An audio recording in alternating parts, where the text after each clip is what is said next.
位觀眾朋友，大家好，歡迎收看《高高講學會》。又到嚟民主外女教，大家就聊呢個時間咧。外女就乜計咯？外女就了解大家最好食嘅客家嘅鹹板針。了解客家鹹板針有乜嘅最重要嘅兩種食材呢？都要了解，你看好了，了解板針。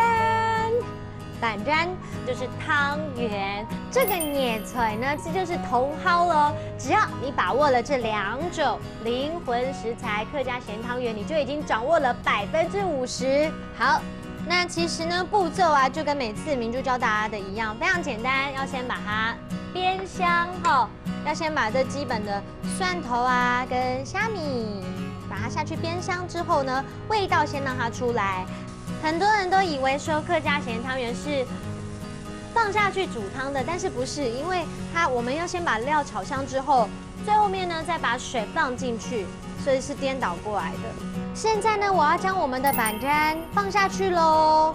看到這個，我們把板針放進去的畫面，我就想到小時候呢，爸爸媽媽呢會有讓我們來猜謎語。 有一句謎語是這樣說的：一群好猴兒背個殼，丟掉春，丟掉坡。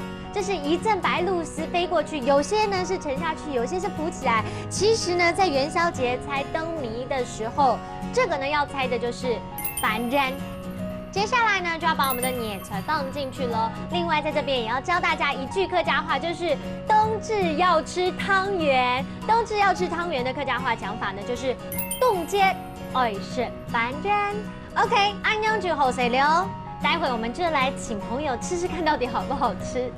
然後如果好吃的話，可以鏡頭說凍好食嘍。好吃。Hello， 各位朋友們，今天你又學到了新的料理了吼，你真的好厲害喲！在這邊明珠帶大家一起來複習一下，我們今天學到了新單字哦。看到第一個單字就是湯圓，板針，板針。第二個看到就是茼蒿。 年菜，年菜。第三個這句話你們一定常說，冬至要吃湯圓，凍節愛食板針，凍節愛食板針。記得冬至的時候一定要吃湯圓，代表團團圓圓的意思哦。我們下次見了，拜拜。